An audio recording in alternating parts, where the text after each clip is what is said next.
बड़ी कोशिश की हमने कि दाढ़ी रखो, बड़ी कोशिश की हमने मिसवाक इस्तेमाल करो, और यकीनन ये मेरे आका सल्लल्लाहु अलैहि वसल्लम की सुन्नतें हैं, और हर सुन्नत पर मर मिटना ये गुलाम मुस्तफा सल्लल्लाहु अलैहि वसल्लम का तरीका है। लेकिन आज मुझे आपके सामने रसूल आजम सल्लल्लाहु अलैहि वसल्लम की जिंदगी के उस गोशे को रखना है जिस गोशे को इख्तियार करने के बाद बंदा कमजोर नहीं रहता, ताकतवर बन जाता है। जिस गोशे को इख्तियार करने के बाद बंदे की जिंदगी में इनकलाब पैदा हो जाता है, जिस गोशे को इख्तियार करने के बाद बंदे को सुकून की दौलत नसीब हो जाती है। आइए थोड़ा सा उसको समझें। एक है जिस्म और एक है रूह। खास तौर पर उलमा और तलबा से मैं तवज्जो चाहूंगा, और मुबल्लिगीन से भी, आप सब भी तवज्जो से सुने। एक है जिस्म और एक है रूह। जिस्म की ग़िज़ा जुदा है, रूह की ग़िज़ा जुदा है। ये बात अच्छी तरीके से ज़हन के अंदर रखें कि सबसे ज्यादा अगर किसी चीज की फिक्र करनी चाहिए तो इस चीज की फिक्र करनी चाहिए कि रूह कमजोर न पड़े।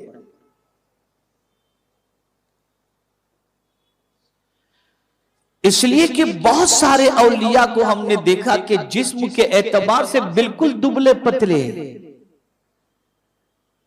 लेकिन उनकी रूह इतनी ताकतवर थी कि ताकतवर को तमाचा मारे तो नीचे गिरता हुआ दिखाई दे, इसलिए कि वो रूह उनकी ताकतवर थी। खुद पैगंबर रहमत सल्लल्लाहु अलैहि वसल्लम का आलम यह था कि एक एक महीने तक घर में चूल्हा नहीं जलता था। उम्मुल मुमिनीन हजरत आयशा सिद्दीका रदी अल्लाह तआला अन्हा फरमाती हैं कि एक महीना तो हमारी जिंदगी का ऐसा गुजरा जिसमें सिर्फ 2 काली चीजों के अलावा हमारे घर में कुछ नहीं था। और वो 2 काली चीजें क्या थी? खजूर और पानी। एक महीने तक हुजूर सल्लल्लाहु अलैहि वसल्लम ने इसी पर इक्तिफा किया। लेकिन रकाना पहलवान जब हुजूर के मुकाबले में आया तो सरकार ने उसे शिकस्त दे दी।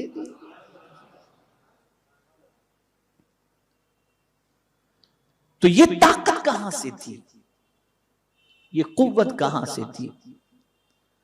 हजार तुम टॉनिक इस्तेमाल कर लो, ताकतवर ग़िज़ाएं इस्तेमाल कर लो, लेकिन उसके बावजूद भी तुम ताकतवर उस वक्त तक नहीं बन सकते जब तक कि तुम्हारी रूह ताकतवर न हो। इसका मतलब ये नहीं कि आप जिस्म को भूल जाएं और जिस्म का ख्याल न करें, बल्कि सुनो, पैगंबर रहमत सल्लल्लाहु अलैहि वसल्लम ने जिंदगी भर कोई ऐसी ग़िज़ा नहीं खाई जिससे जिस्म के अंदर सुस्ती पैदा होती।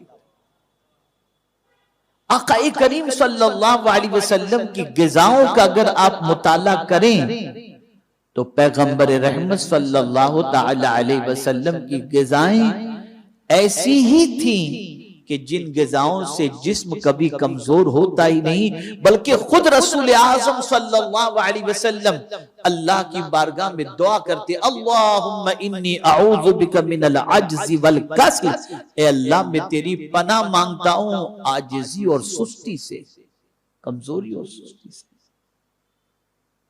आज हमारी कौम सुस्त हो गई, ऐसी भी सुस्त हुई है कि नींद खत्म होने का नाम ही नहीं लेती। ऐसी भी ये कौम सुस्त हो गई है कि 2 किलो का वजन उठाने की ताकत भी उसके अंदर नहीं रह गई।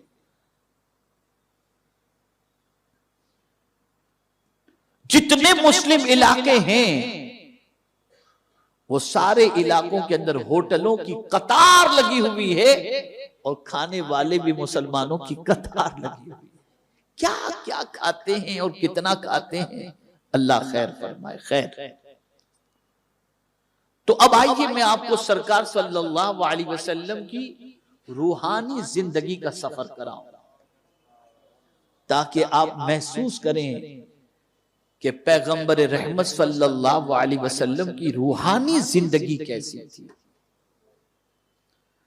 और ये बात मैं आज इसलिए अर्ज कर रहा हूं कि ओरिएंटलिस्ट मुस्तशरिकीन यूरोप ने सरकार सल्लल्लाहु ताला अलैहि वसल्लम पर भद्दे एतराज करके हुजूर सल्लल्लाहु अलैहि वसल्लम की शबी को खराब करने की कोशिश की और उन्होंने मादअल्लाह सरकार सल्लल्लाहु अलैहि वसल्लम के ज्यादा निकाह करने पर एतराज करके हुजूर सल्लल्लाहु अलैहि वसल्लम पर भद्दा इल्जाम लगाया। अब आइए मैं आपको बताऊं, आकाए करीम सल्लल्लाहु ताला अलैहि वसल्लम से रब इरशाद फरमाता है, या अय्युहल मुज़्ज़म्मिल,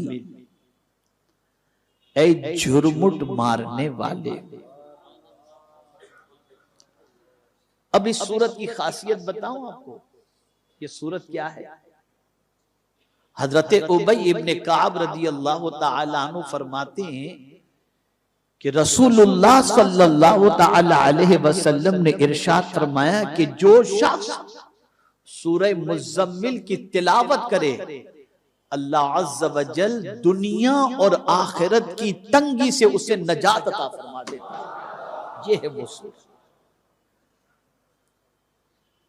और कितनी देर लगती है इसे पढ़ने में? 5 मिनट भी नहीं लगता। दुनिया की तंगी भी इससे दूर हो जाती है और आखिरत की तंगी भी दूर हो जाती है। अब परवरदिगार अपने महबूब सल्लल्लाहु अलैहि वसल्लम से खिताब फरमाते हैं, ऐ या अय्युहल मुज़्ज़म्मिल, ऐ जुर्मुट मारने वाले। इस आयत करीमा का शान नुज़ूल ये है कि जब रसूल गिरामी वकार सल्लल्लाहु अलैहि वसल्लम पर वही नाजिल होती तो आकाए करीम सल्लल्लाहु अलैहि वसल्लम चादर लपेट करके बैठ जाते। मेरे मौला को ये चादर लपेटना इतना पसंद आया कि दिगर नबियों को तो नाम लेकर के पुकारा और अपने महबूब को उसकी अदा से पुकारा और फरमाया, ऐ जुर्मुट मारने वाले, ऐ चादर ओढ़ने वाले। आप अंदाजा तो लगाइए कितना प्यार है इस आयत करीमा में।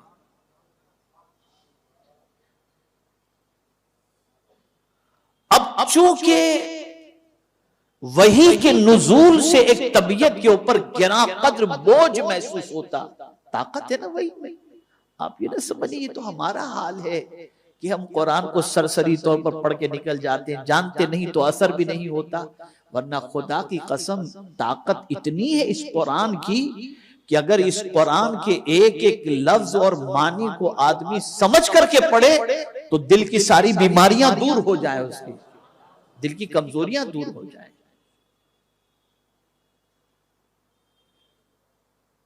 बहुत ताकतवर चीज का नाम कुरान है और जो शख्स कुरान की तिलावत कसरत से करता होगा अल्लाह ताला उसको बेखौफ भी कर देता है और ताकतवर बना देता है।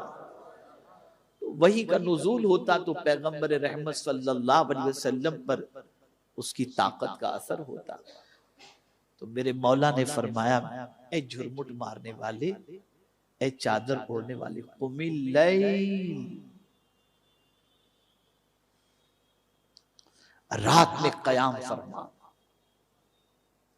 कयाम का हुक्म दिया गया। ये रूहानी जिंदगी का सफर है।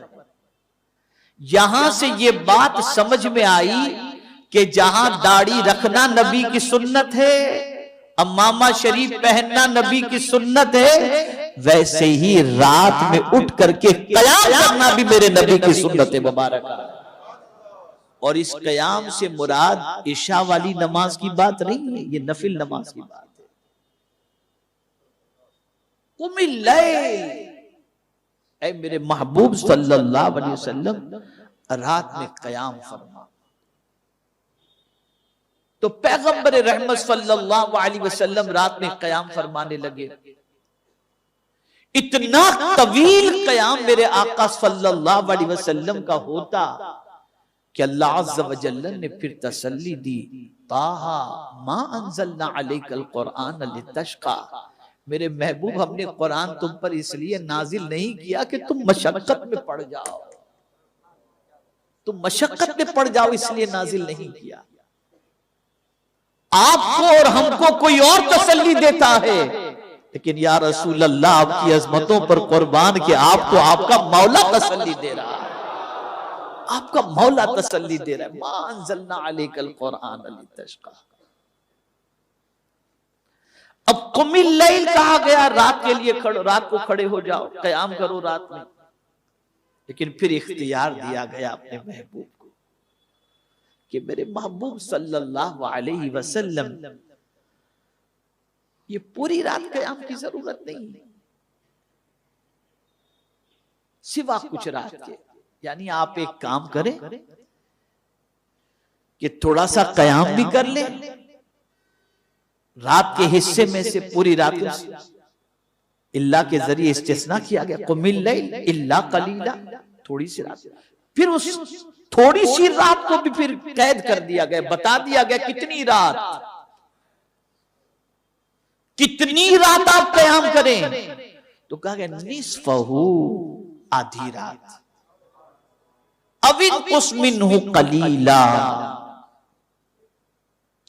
या उससे कुछ कम करो, या इस पर कुछ बढ़ाओ, और ज़िद अलैह, इस पर कुछ बढ़ाओ। अब यहां से आप समझिएगा,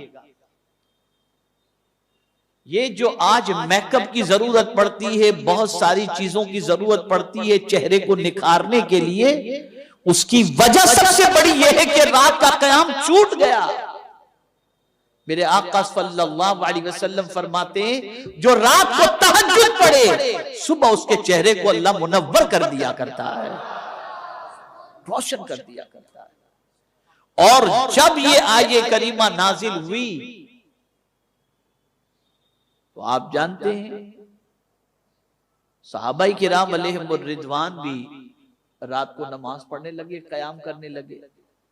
लेकिन सहाबाई किराम उम्मत से परवरदिगार जल्ल जलालहू ने इसको मंसूख कर दिया। अब रात का कयाम उम्मत के लिए फर्ज नहीं है, अब ये नफिल के अंदर होगा। लेकिन तारीख ये बताती है शायद ही कोई वली आपको ऐसा मिले जो रात की तारीकी में नमाज न अदा करता हो। सिर्फ इशा की बात नहीं कर रहा हूं, इशा की बात नहीं कर रहा हूं। इशा पढ़कर सो जाना और रात के कुछ हिस्से के गुजर जाने के बाद अल्लाह की बारगाह में खड़े होकर नमाज पढ़ना, ये हर वली की जिंदगी आपको नजर आएगी, हर वली की जिंदगी। इसीलिए फरमाया गया रात को 3 हिस्से में तकसीम करो। आज तो पूरा एक हिस्सा व्हाट्सएप में गुजर जाता है। 3 हिस्से करो रात के। एक हिस्सा अल्लाह को दो, खालिक से खालिक की बंदगी में गुजारो। एक हिस्सा अहलो अयाल को दो और एक हिस्सा अपने जिस्म को आराम के लिए दो। ये 3 हिस्से रात के करने चाहिए। हुजूर मुजाहिद मिल्लत रहमतुल्लाह ताला अलैह, पासबान मिल्लत अल्लामा निजामी साहब रहमतुल्लाह ताला अलैह को बुखारी शरीफ जो पढ़ाते थे, कौन से वक्त पढ़ाते थे? तहज्जुद के वक्त पढ़ाया करते थे, ताकि शागिर्द भी तहज्जुद के लिए बेदार हो और उस्ताद तहज्जुद के वक्त उनको बुखारी शरीफ का दर्स दिया करे। रात की इबादत अल्लाह को बहुत पसंद है। आखिर ये रात के बारे में क्यों ऐसा कहा गया? क्यों ऐसा कहा गया? तो मेरे प्यारे आका सल्लल्लाहु अलैहि वसल्लम के प्यारे दीवानों, रात के आखिरी पहर में मौला आसमानी दुनिया पर नुज़ूल इजलाल फरमाकर खुद इरशाद फरमाता है कोई मुझसे मगफिरत का तलबगार कि मैं उसकी खताओं को माफ कर दूं? अल्लाह खुद पुकारता है। बड़ा अजीम वक्त होता है वो। देखिए मैं एक चीज आपको बताऊं उस वक्त के बारे में, जो रात का आखिरी वक्त होता है ना, सुबह सादिक से पहले का जो वक्त होता है, उस वक्त की खासियत बताऊं। आदमी को रात भर नींद नहीं आएगी, लेकिन ये जब वक्त आता है ना तो झपकियां शुरू कर देता है, फिर नींद आनी शुरू हो जाती है। इसी वक्त में नींद आनी शुरू होती है। इस वक्त में बड़ी अजीम ताकत है। औलिया किराम इस वक्त में क्या करते हैं? तो कुरान कहता है वल मुस्तगफिरीन बिल असहार, कि वो सहरी के वक्त अल्लाह की बारगाह में मगफिरत की दुआ किया करते हैं। यानी उस वक्त को बड़ा कीमती समझो। वो दुआ की कबूलियत का वक्त है, वो अल्लाह को मनाने का वक्त है, वो अल्लाह को राजी करने का वक्त है, वो अल्लाह की बारगाह से खुशनुदी हासिल और नजात का परवाना हासिल करने का वक्त।